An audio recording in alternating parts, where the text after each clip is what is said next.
getting dirty. So I'm John Isdale, I'm the curator here, and for the last week Barry, Thomas and I have been running a series of workshops for schools, and it culminated in this day, which we're prototyping the workshop for adults. Getting bigger every time. We started with one school, we're up to 5, plus today we've finally got an adult workshop, and that's what we've just done here today in Thames.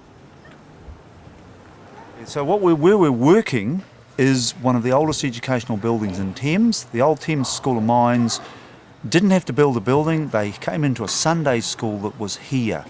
Sunday school built in 1868-69, so we're working in a 140-year-old educational building that was built for a Sunday school. Now we're using it as an art workshop. It even follows the School of Mines, where they were doing drawing, we were doing drawing. So we're getting these children in, they're sitting where some of them probably their forebears sat and did similar things, except probably this lot are not as cheeky as the old ones were. The old records speak of those kind of things. Very, very good lot, very diverse lot of schools. Ages varied from children who are just about ready to go to high school to, I think we had a 6-year-old with one of the school groups. And these kids all took it in. We had children from one school where this is the 3rd time some of them have been to this facility from their school. So they are really hooking into it, and it's becoming a family generational thing, which is really great.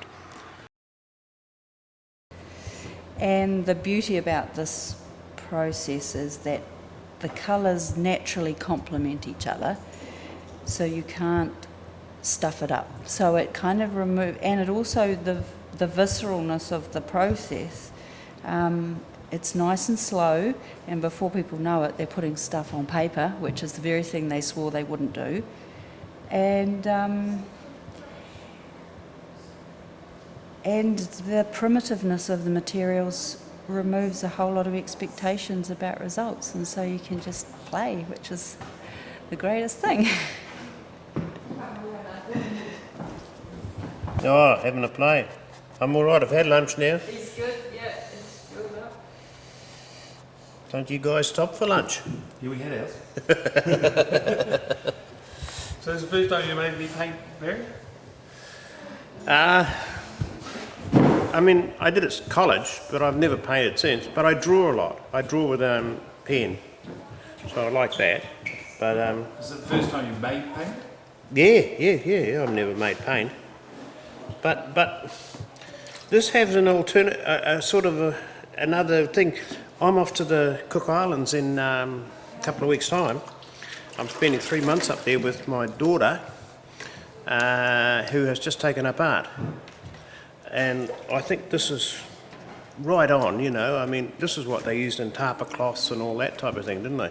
So that's why my sort of pattern is sort of tapa cloth or whatever. And I thought, she'd be very interested in this, you know. And it doesn't cost anything. Just sort of tickled my fancy, actually. Must be the Scotsman in me, because it doesn't take a lot of money. I like mucking around with mucky things anyway.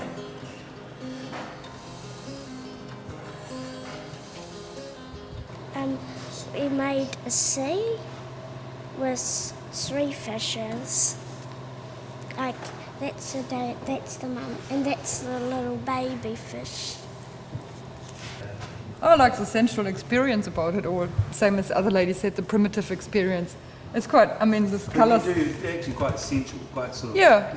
You feel it all, and it's the colours of your environment. And I mean, look at that. That looks like blueberry ice cream. You wanna eat it, don't you? It's all very luscious colours, and yeah, they do blend together, and it's great. Have you done any paint making ever before? No? Yeah, we do. No, we have done paint making with just like for wool dyes, using onion peel and onion skin and beetroot. There's sort of different And dyeing. it's different, yeah. It's more like watercolors. While this is solid. This is, you know, it's got substance and it's got texture. Whereas the other one is more like watercolor. It's different.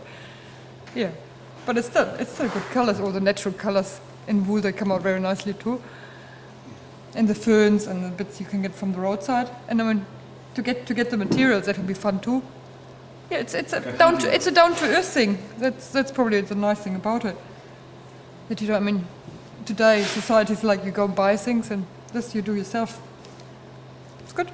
I guess it just fits into the whole sustainability notions, organic from the ground, and I think it sort of complements a green lifestyle in a sense. I've enjoyed making the paint and painting the pictures the most. Well, I'm a potter who's actually quite a frustrated painter underneath. I'd quite like to paint as well. Please don't look at the picture. It's been lovely working with the materials that glaze is made from in a different format. Super. I've enjoyed that. I know I'll go away and do this, and it will impact on anything I do with my hands, informs my hands in a different way, and it will impact on my work in the future without a doubt. And I'm actually exhibiting in Thames just before I leave, and to be perfectly honest, part of today for me was being in this building, because I went into the room with the kilns and the crucibles the other day, and I'm going to work with porcelain while I'm up here. Imagine, and now my mind's just going, but imagine putting these colours into the porcelain clay before you use it. Get the, God only knows, we might even get porcelain painting.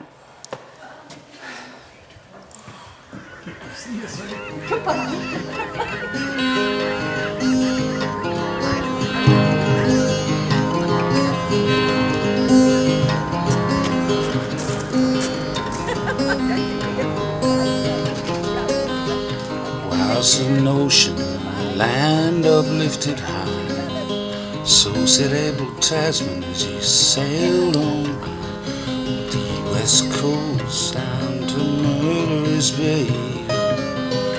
This is history, so they say.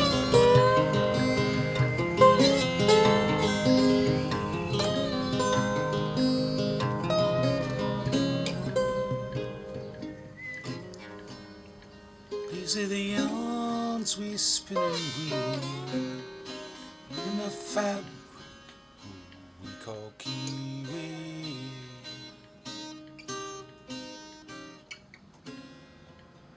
In the fabric we call kiwi.